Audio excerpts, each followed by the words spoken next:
kewajiban puasa itu ada. Pertama yang harus dipahami, sahur itu hukumnya sunnah dalam konteks berpuasa apapun, puasa wajib ataupun puasa sunnah. Beliau bertanya, apakah berenang membuat puasa kita batal nih, Mister? Oh, berenang ya. Nah, ini pertanyaan yang cukup sering ditanyakan setiap tahun. Artinya apa? Dibatalkannya puasa bagi pekerja berat adalah ketika dia merasakan beratnya dalam kondisi puasa itu. Sehingga tidak boleh orang niat tidak puasa dari malamnya. Nah, ini penting.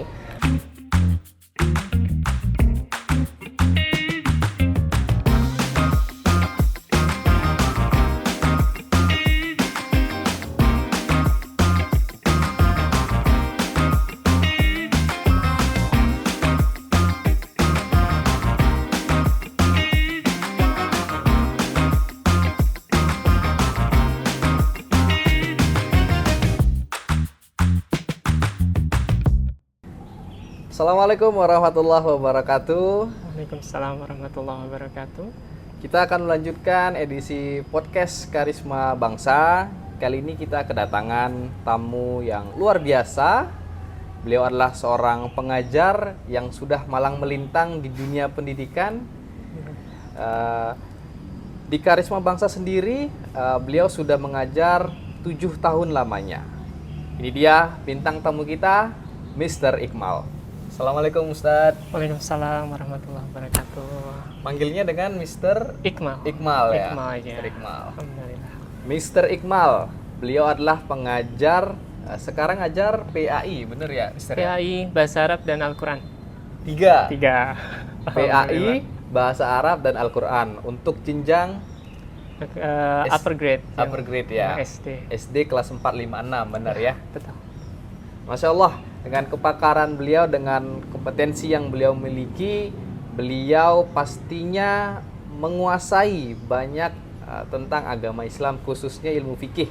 Karena background beliau sendiri adalah sempat kuliah di Al-Azhar Kairo ya, benar Mister ya? Betul, alhamdulillah. Jurusan apa Mister waktu itu? Syariah Islamiyah. Syariah Memang Islamiyah. fokus di bidang fikih. Syariah Islamiyah, fokus di bidang fikih. Masya Allah. Nah, kali ini kita akan menjawab pertanyaan-pertanyaan yang berkaitan dengan Ramadan, khususnya puasa, dari segi ilmu fikih. Nah, Mister, kita sudah mengumpulkan beberapa pertanyaan langsung dari para followers kita, para jamaah Karisma Bangsa. Kita akan bahas satu persatu di edisi podcast kali ini. Ya, Mister, Oke. ini ada beberapa pertanyaan. Mhm. Ini yang berkaitan dengan kehidupan kita sehari-hari. Gitu. Oke. Terkumpul ada 9 pertanyaan, kita akan bahas satu persatu. Bagaimana sebenarnya dan apa sikap kita terhadap persoalan kita di kehidupan sehari-hari. Mulai dari pertanyaan yang pertama. Pertanyaan pertama ini Mister, ada yang bertanya bagaimana hukumnya Mhm. jika tidak sahur tapi tetap puasa. Nah, artinya orangnya meninggalkan sahur gitu ya, tapi tetap beliau melangsungkan puasa gitu. Apakah puasa tetap sah atau seperti apa, Mister? Oke, untuk pertanyaan pertama ini bisa dibilang alhamdulillah ya pertanyaannya seperti itu. Karena biasanya bertanyanya kalau tidak sahur apakah boleh tidak berpuasa? Biasanya itu yang ditanyakan. Tapi kalau pertanyaannya kalau tidak sahur apakah boleh berpuasa? Ya tentu tetap kewajiban puasa itu ada. Pertama yang harus dipahami, sahur itu hukumnya sunnah dalam konteks berpuasa apapun. Puasa wajib ataupun puasa sunnah, sahur hukumnya sunnah, dan Rasulullah sudah mengisyaratkan itu. Tasahharu fa inna fis sahuri barokah. Sahurlah kalian karena dalam kondisi sahur itu ada keberkahan, entah suasananya, entah makanannya dan seterusnya, termasuk waktunya. Nah, artinya kalaupun ada orang tidak sahur, tetap kewajiban puasa itu ada, dan tentu puasanya pasti sah adanya. Selagi dia tentu kalau puasa wajib niat sebelum subuh, insya Allah sudah pasti dalam hal ini sah secara hukum. Meskipun tentu masalah pahala kita akan kembalikan kepada Allah Subhanahu wa taala. Jadi insya Allah bisa dilaksanakan. Bisa dilaksanakan. Bisa dilaksanakan. Meskipun tidak sahur, tapi puasanya tetap sah. tetap Mister, ya. sah. Tapi cukup disayangkan karena si hukumnya sunnah ya. Sunnah, Ya, Mister, artinya ada kebaikan besar di sana, keberkahan besar. Dan jangan dijadikan alasan juga tidak sahur, tidak berpuasa. Nah, ini penting juga. Jadi jangan sampai saya nggak sahur, saya nggak puasa, kenapa nggak sahur? Ya, itu tidak bisa dijadikan alasan. Karena lagi-lagi perkara sahur hukumnya sunnah, puasa tetap wajib padanya. Baik, Untuk seperti itu Ramadan. jawabannya. Kita boleh misalnya kesiangan, tapi kewajiban puasa itu tetap kita laksanakan gitu. Tapi jangan sampai tertinggal karena sahur ini sifatnya sunnah, di dalam terdapat keberkahan, baik itu keberkahan kebersamaannya, keberkahan dengan waktunya, dan keberkahan dengan makanan yang dihidangkan. Kita beranjak ke pertanyaan yang kedua, Mister. Ini dari followers kita juga, dari Jamaah Karisma. Beliau bertanya, apakah berenang membuat puasa kita batal nih, Mister? Oh, berenang ya. Nah, ini pertanyaan yang cukup sering ditanyakan setiap tahun. Karena memang case-nya banyak terjadi. Terlebih biasanya promo kolam renang justru muncul pas Ramadan. Ini agak meresahkan. Pertama yang harus dipahami adalah aslinya berenang itu tidak membatalkan puasa, teman-teman. Jadi aslinya berenang itu tidak membatalkan puasa. Puasa baru batal ketika air itu dipastikan masuk ke area mulut, ke area hidung, ke area telinga, atau kubul dan dubur, kemaluan depan ataupun belakang. Nah, permasalahannya ketika orang berenang, hampir bisa dipastikan itu terjadi. Sehingga disitulah letak batalnya. Dan ini penting mesti kita pisahkan. Jadi batalnya bukan karena berenangnya, tapi karena masuknya air lewat lubang-lubang tadi yang disebutkan. Sehingga kalau seandainya ada alat ataupun ada teknologi ataupun ada metode yang membuat orang bisa berenang dengan menjamin adanya istilahnya ya, jadinya airnya tidak akan masuk. Entah mungkin pakai helm gitu kan, pakai alat penyelam misalnya, bagian kepala dipastikan air nggak akan masuk, ya silakan saja berenang. Jadi poinnya bukan berenang yang dilarang sebetulnya, tapi karena besarnya potensi air masuk. Sehingga kalau konteksnya katakanlah orang berendam di bathtub, itu tidak membatalkan puasa. Karena normalnya orang kubul dubur akan menahan air normalnya, sehingga lubang bawah aman nih. Tinggal lubang atas yang katakanlah hidung, telinga, dan mulut tidak direndamkan ke dalam air, kita berendam saya di bathtub, itu aman, tidak membatalkan puasa. Tapi kalau sampai menyelam, itu sangat besar potensi air masuk ke lubang hidung kah, ke lubang telinga kah, termasuk lubang mulut, dan itu membatalkan pada akhirnya. Sehingga ini mesti dipahami dengan baik dulu, bahwa berenang pada dasarnya berenangnya tidak membatalkan, yang membatalkan potensi besar air masuk, sehingga sayangnya ketika orang berenang besar, bahkan bisa hampir dipastikan ada air yang masuk ya. Ya. Sehingga dilarang pastinya dalam hal ini. Itu Sikap kita sebaiknya menghindari dulu ya, betul. berenang dalam keadaan berpuasa. Berpuasa bisa di malam harinya. Betul. Atau berpuasa berenang dulu 1 bulan. Nah, puasa berenang dulu 1 bulan, atau kalau tidak kuat nih bisa berenang di malam hari ya, Di setelah malam hari. puasa itu selesai. Atau bisa juga teman-teman main air yang cukup kita pastikan area kepala Atas. tetap tidak terendam air, itu masih aman. Artinya sekali lagi bukan berenang yang dilarang, tapi potensi air itu masuk yang perlu kita hindari. Itu. Sehingga semoga bisa dipahami dengan baik. Baik, Masya Allah ya. Kita beranjak ke pertanyaan yang berikutnya nih, Mister. Ini lagi-lagi juga dari followers kita. Beliau bertanya, apakah kita boleh berniat puasa langsung 30 hari Ramadan? Oke. Niat puasa langsung 30 hari Ramadan ini biasanya disuarakan di awal Ramadan ya. Nah ini yang masyhur di madhab Maliki memang menganjurkan adanya niat di awal Ramadan dan niatnya 1 bulan penuh. Itu dibolehkan dalam madhab Maliki.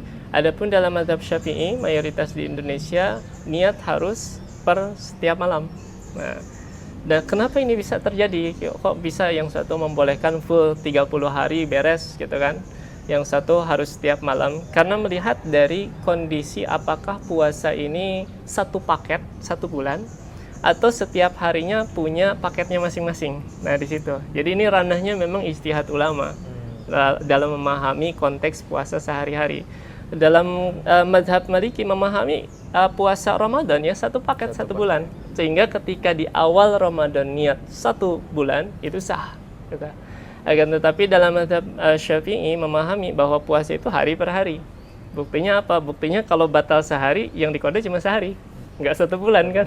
Nah, di sinilah kenapa mazhab Syafi'i memahami berarti niat harus setiap harinya. Nah, oleh karenanya dalam hal ini ijtihad ulama perlu kita hormati bagaimanapun adanya. Karenanya guru-guru kami biasanya menganjurkan tetap di awal Ramadan kita niat full 1 bulan. Adapun hari-hariannya tetap kita perbaharui niat untuk memastikan bahwa setiap harinya pun kita betul-betul niat berpuasa. Nah, dan ini bisa jadi antisipasi buat yang lupa.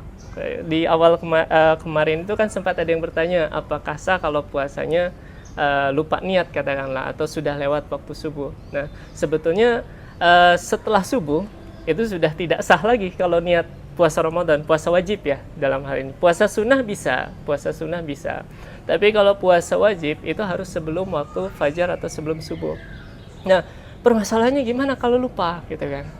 Kalau konteksnya betul-betul lupa dan tidak punya backup, maka dikatakan bahwa 1 hari itu secara hukum tidak sah karena bisa dikatakan terlambat niat pada akhirnya. Nah, tapi kalau dia punya backup di awal Ramadan sudah niat 1 bulan, setidaknya itu bisa jadi pegangan, oh tetap sah dalam konteks ini dia sudah niat di awal Ramadan 1 bulan penuh. Nah, karenanya dalam kondisi saat ini pun katakanlah kemarin yang belum niat 1 bulan penuh sebetulnya tidak masalah juga. Sekarang nih, ya Allah di sisa hari-hari Ramadan sampai Idul Fitri nanti, menjelang Idul Fitri saya niat puasa 1 bulan penuh Ramadan ini.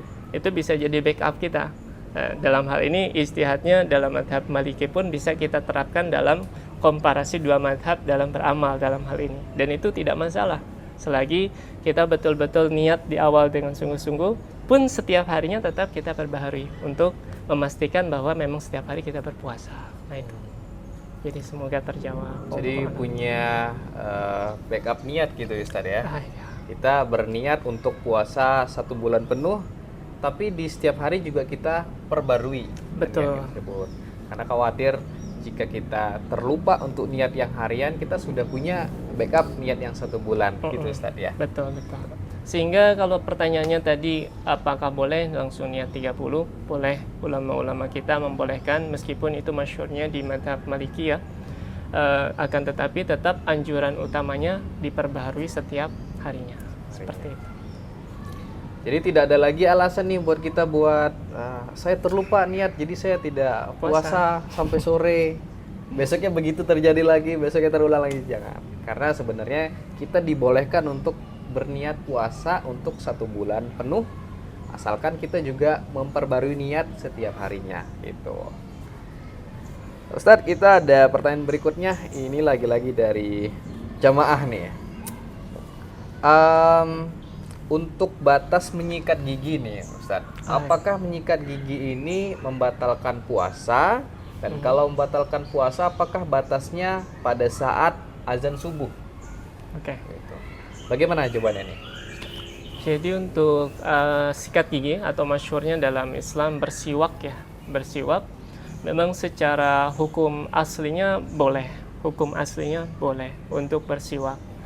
Akan tetapi nanti akan menjadi permasalahan bahwasanya potensi pasta gigi itu akan masuk ke dalam tubuh, dan potensi ini yang menyebabkan dia menjadi makruh pada akhirnya. Gitu. Artinya kalau seandainya ada kondisi di mana katakanlah nggak pakai pasta gigi misalnya, cuma sikat giginya saja hanya untuk membersihkan kotoran entah yang nyangkut mungkin atau terasa tidak nyaman, itu dijadikan sikat gigi dalam hal ini, maka silahkan saja. Nah, akan tetapi kalau sudah karena tadi ada pasta giginya, potensi besar akan masuk, disitulah sebagian besar ulama menghukuminya makruh untuk sikat gigi di era modern sekalipun, atau menggunakan sikat gigi tradisional pakai siwak ya yang dari kayu itu juga dikatakan makruh dalam kondisi berpuasa.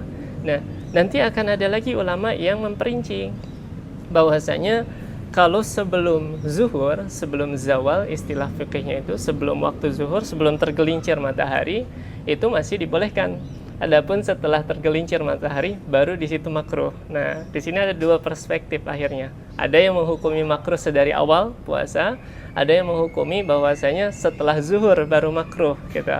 Karena potensi pertama masuk itu besar. Kedua, adanya hadis Nabi bahwasanya aroma mulut bagi orang yang berpuasa atyabu indallah min rihil misk, bahwasanya itu bahkan dianggap lebih baik, lebih harum di sisi Allah dibandingkan parfum yang terbaik sekalipun, dalam hal ini parfum misik yang disebutkan. Nah, artinya apa? Artinya kalau orang sikat gigi kan potensi aroma aslinya akan hilang. Di situ ulama akhirnya menghukumi juga, oh kalau begitu nanti dengan sikat gigi meskipun aman tidak tertelan tetap makruh karena aroma orang berpuasanya akan hilang, seperti itu. Nah, sehingga kalau kita rangkum dalam hal ini, apakah sikat gigi membatalkan puasa? Tidak, semua ulama sepakat tidak membatalkan. Tapi apakah makruh? Ada yang memakruhkan dari awal, artinya dari pasca subuh pun sudah dianggap makruh sikat gigi. Ada sebagian besar dalam mazhab Syafi'i setelah zuhur baru makruh. Sehingga dalam hal ini tentu yang paling baik sebelum subuh, artinya setelah sahur sikat gigi dulu sambil bersih-bersih persiapan kita subuh. Tapi kalaupun katakanlah sudah keburu azan atau mungkin lupa selagi belum zuhur, silahkan untuk bersikat gigi selagi kita pastikan jangan sampai pasta gigi masuk. Ya. Diusahakan semaksimal mungkin dan hindari betul sikat gigi pasca zuhur karena hampir semua ulama mengatakan itu makruh. Wallahu a'lam. Semoga terjawab. Baik. Hukumnya tidak sampai membuat puasa kita batal, tidak Betul. sampai, tapi lebih kepada makruh tadi ya, karena khawatir pasta gigi tadi tertelan oleh kita, begitu Ustaz. Betul. Ya. Dan di satu sisi menghilangkan aroma asli orang yang sedang berpuasa, yang mana itu disukai oleh Allah dan akan terlihat lebih wangi nanti di akhirat. Di dunia ya tidak, kita semua tahu itu. Di dunia itu tidak, tapi di akhirat akan lebih wangi dibandingkan parfum yang terbaik sekalipun. Masya Allah, sangat menjawab. Berkaitan dengan sikat gigi, kita beranjak ke pertanyaan berikutnya nih, Mister. Ada yang bertanya nih, ini antara pertanyaan serius atau bercanda. Beliau bertanya, apakah kumur-kumur pakai kuah rendang membatalkan puasa? Bagaimana hukumnya, Mister? Ini mungkin bercanda, tapi kita kemas dengan versi yang lebih serius. Bagaimana caranya ibu-ibu yang masak untuk buka itu bisa mencicipi makanannya? Ya, Itu kan versi. betul. Apakah dengan mencicipi ke lidah itu membatalkan? Itu kan? Ya. Nah, kalau kumur-kumur saya yakin ibu-ibu nggak ada yang kepikiran. Artinya gini, ketika puasa, pastikan tidak ada objek asing yang masuk sampai ke kerongkongan, melewati kerongkongan. Tapi kalau masih di area dalam mulut sini, itu tidak membatalkan. Karenanya pasta gigi tadi tidak membatalkan, karena masih di dalam mulut sini. Kumur-kumur dengan air, katakanlah berwudu, tentu tidak membatalkan, karena masih di dalam mulut sini. Nah, termasuk kalau orang mencicipi makanan, ibu-ibu ketika masak untuk berbuka, ragu-ragu keasinan atau tidak, boleh saja lidah itu menjulur, kemudian ditaruh di lidah, kemudian katakanlah lidahnya digerak-gerakan sedikit ke langit-langit mulut atau mungkin lidahnya agak ditekuk sedikit untuk memastikan, kemudian berkumur-kumur dilepehkan lagi atau dikeluarkan lagi. Nah, itu tidak membatalkan juga karena belum melewati kerongkongan. Nah, termasuk dalam hal kumur-kumur dengan kuah bakso, kuah rendang, apapun itu kuah-kuah makanan, pada dasarnya tidak membatalkan. Tapi dampak setelahnya itu, artinya apa? Sisanya itu kan masih ada biasanya. Nah, sisanya ini yang akan menjadi permasalahan nanti, bisa tertelan dan disitulah membatalkannya. Sehingga perlu tetap dihindari ya. Dan jangan sampai terpikir kumur-kumur. Karena kumur-kumurnya nggak batal, cuma pas selesainya itu kan pasti sisa-sisa tertelan. Dan itu yang membatalkan pada akhirnya. Nah, itu semoga terjawab. Sehingga itu bisa jadi solusi juga untuk ibu-ibu mungkin ya, yang masak, untuk mencicipi sedikit dalam hal ini di lidah saja ya, di lidah. Jangan sampai dikecap-kecap terlalu banyak juga karena nanti potensi tertelan kan besar. Nah itu, semoga terjawab.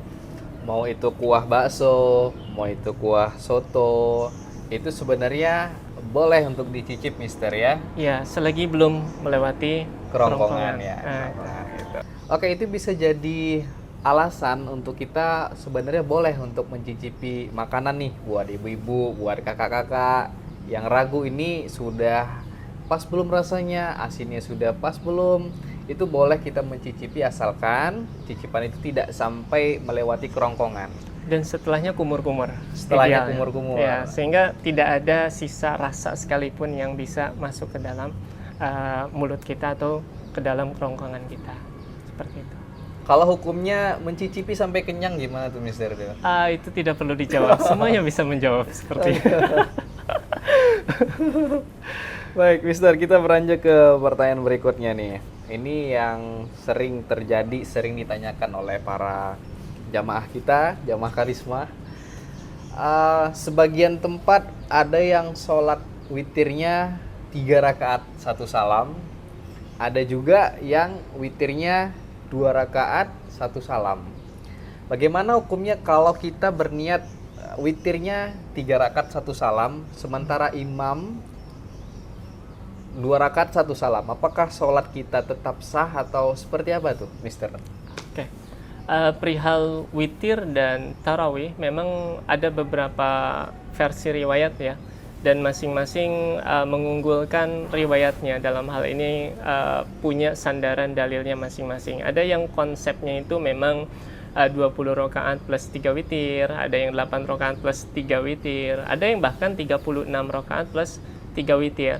Dan tata caranya pun beragam. Ada yang 22, kemudian terakhir 1, ada yang 4-4-3 kayak formasi bola gitu. Ada yang 4-4 kemudian 2-1. Artinya dalam konteks ini masing-masing punya riwayat yang tidak bisa atau tidak perlu kita saling menyalahkan sebetulnya. Nah, tapi kalau terfokus dengan pertanyaannya tadi, perihal witir ya, bagaimana tata caranya? Sekali lagi, kalau berbicara tata cara ada 2 jenis atau 2 macam dan 2 riwayat hadis. Pertama langsung 3 rakaat, 1 salam, artinya dan tanpa tasyahud awal. Jadi jangan seperti sholat maghrib, di rakaat kedua itu ya langsung bangkit lagi, langsung berdiri lagi. Dan itu dilaksanakan 1 salam.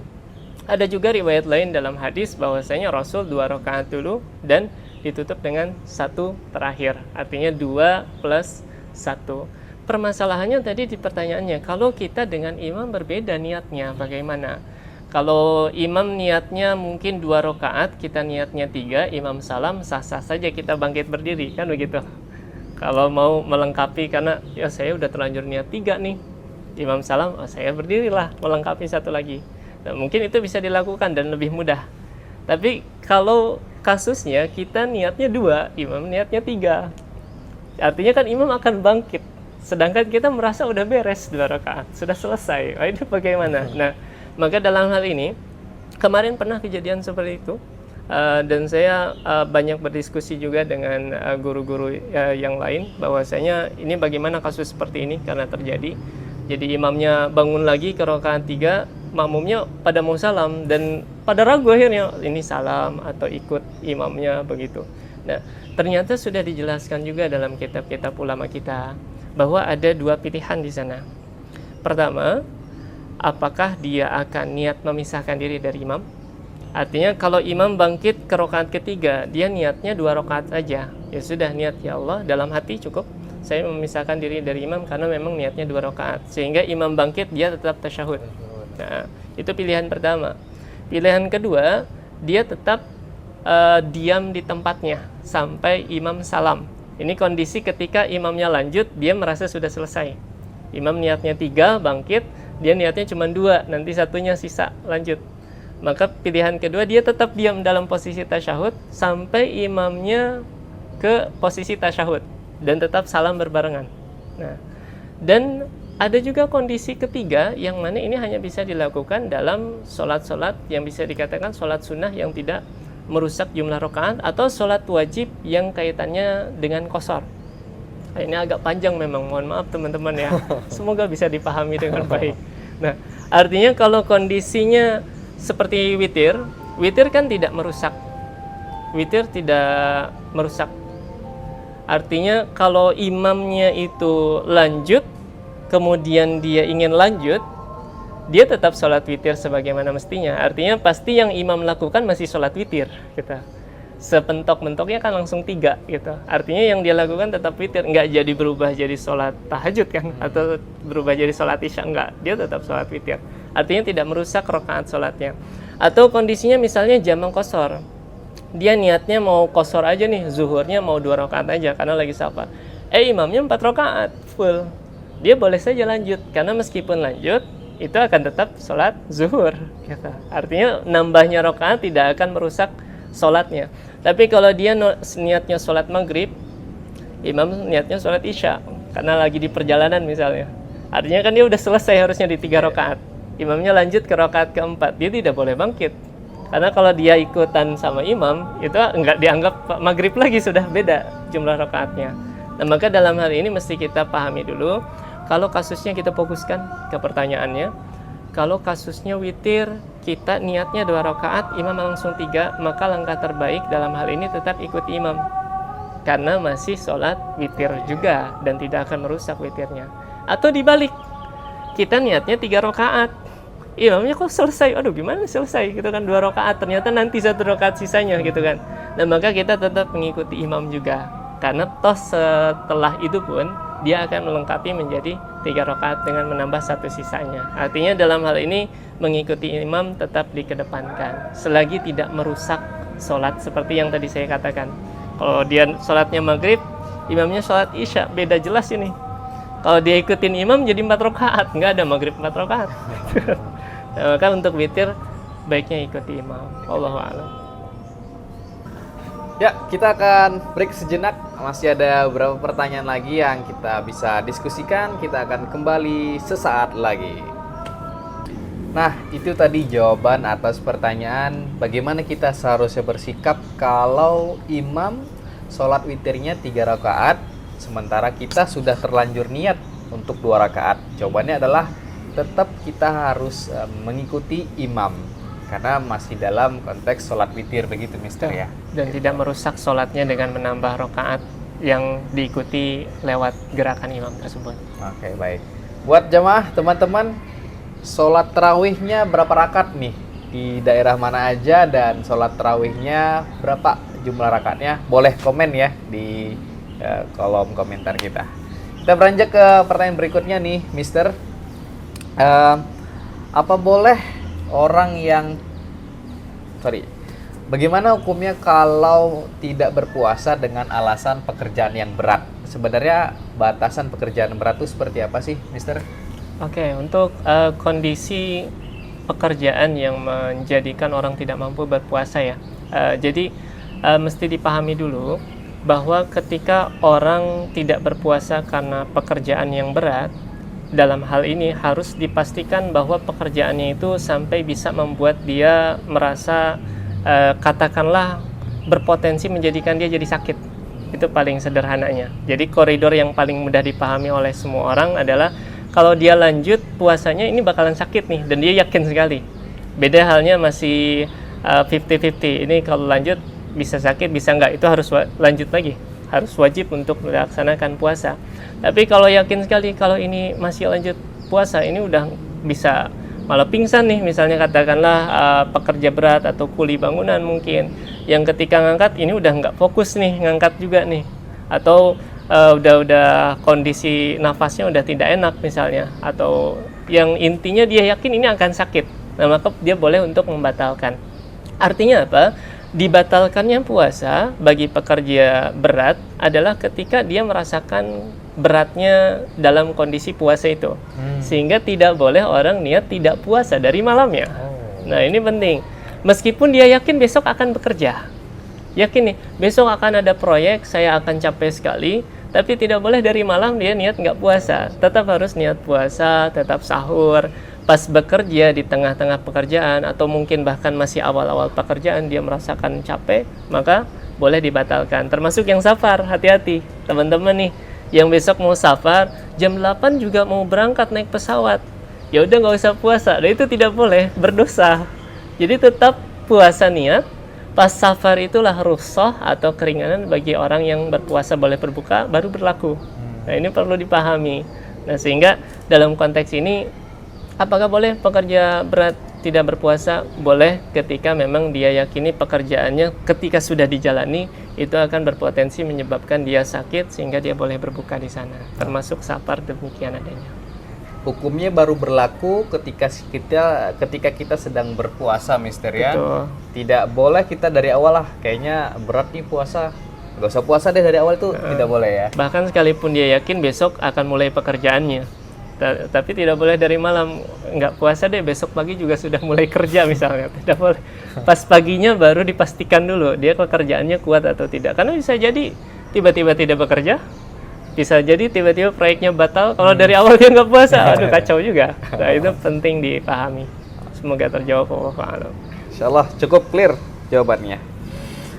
Pertanyaan berikutnya, bagaimana hukum orang yang berpuasa tapi sepanjang hari dia tidur mulu? Bagaimana tuh, Mister? Apakah puasa tetap sah atau seperti apa? Oke, untuk tidur sepanjang hari dipastikan dia berdosa karena tidak sholat. Apalagi kalau sengaja. Meskipun ada memang beberapa orang yang benar-benar karena ketidaksadarannya dia tidur sampai bangun-bangun sore katakanlah, nah itu tidak berdosa karena memang tidak direncanakan. Tapi kebanyakan dari kita kan biasanya bangun nanti aja lah, kita tidur lagi, bangun nanti aja lah. Nah ini yang berpotensi dia melalaikan sholatnya dan seterusnya. Nah poin pentingnya adalah kadang digaungkan juga bahwasanya orang yang tidur dalam kondisi berpuasa itu juga berpahala. Nah ini palsu, bukan hadis gitu kan. Ini pasti dipahami, tidak ada hadis seperti itu. Nah poin pentingnya adalah tidur dalam niat kita ingin menjaga kesehatan badan, disitulah niatnya yang berpahala.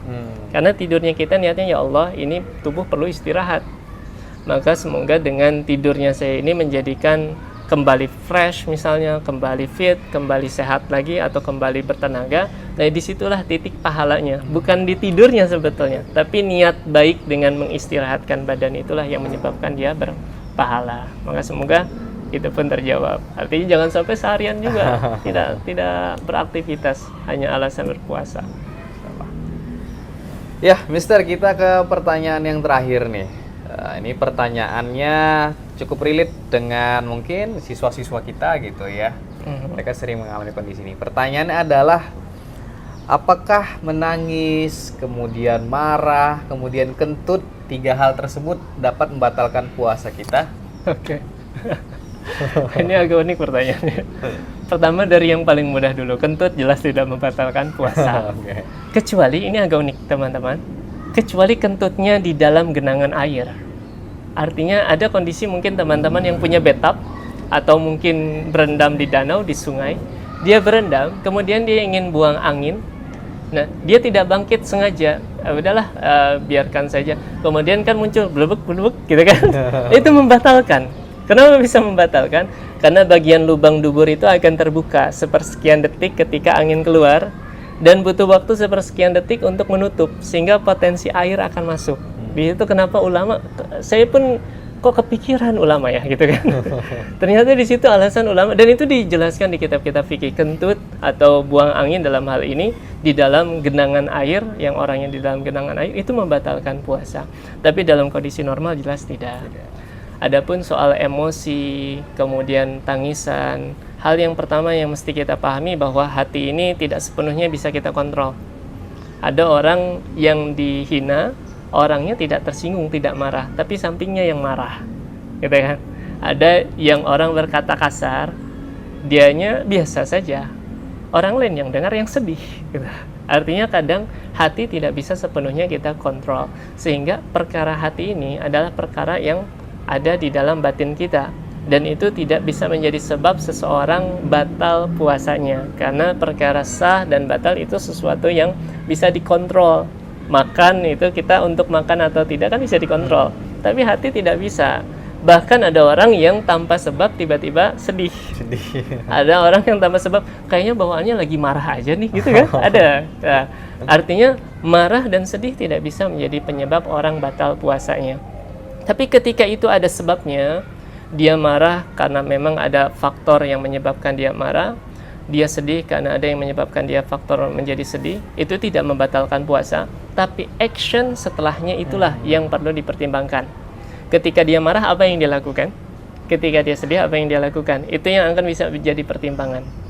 Tapi kalau sekedar hanya marah, sekedar hanya sedih, itu tidak membatalkan. Tapi ketika marah dia akhirnya menghardik orang, memukul orang, itu apakah membatalkan? Ya tidak juga sebetulnya. Karena memukul orang, menganiaya orang secara zahirnya puasa tidak batal, tapi pahalanya gugur. Ini penting, bedakan antara sah dengan hilangnya pahala. Ada orang yang puasanya sah-sah saja, tapi karena menggunjing orang, menyakiti orang, memukul orang, dan semacamnya hal-hal tercela lainnya, itu menyebabkan pahalanya hilang. Nah, makanya dalam hadis pun digambarkan betapa banyak orang-orang yang puasanya tidak mendapatkan apa-apa kecuali lapar dan haus. Itu buat orang-orang yang gugur pahalanya. Nah, semoga kita di Ramadan ini tidak sekedar sah, tapi juga pahala kita mendapatkan yang terbaik, pun yang terpenting tentunya Allah ridha dengan puasa kita. Semoga terjawab. Baik, Masya Allah. Mr. Iqmal, terima kasih atas berbagai jawaban yang menarik dan inspiratif yang datang dari pesan-pesan dari para follower dan jamaah kita. Berakhir sudah episode podcast kita kali ini. Kita akan kembali melanjutkan ke episode-episode podcast berikutnya dengan tema-tema yang menarik. Mr. Iqmal, terima kasih banyak Sama-sama. sudah berkunjung. Terima kasih juga kepada para jamaah dan followers Karisma Bangsa. Jangan kemana-mana, kita akan kembali lagi ke episode-episode podcast berikutnya di Karisma Bangsa YouTube channel.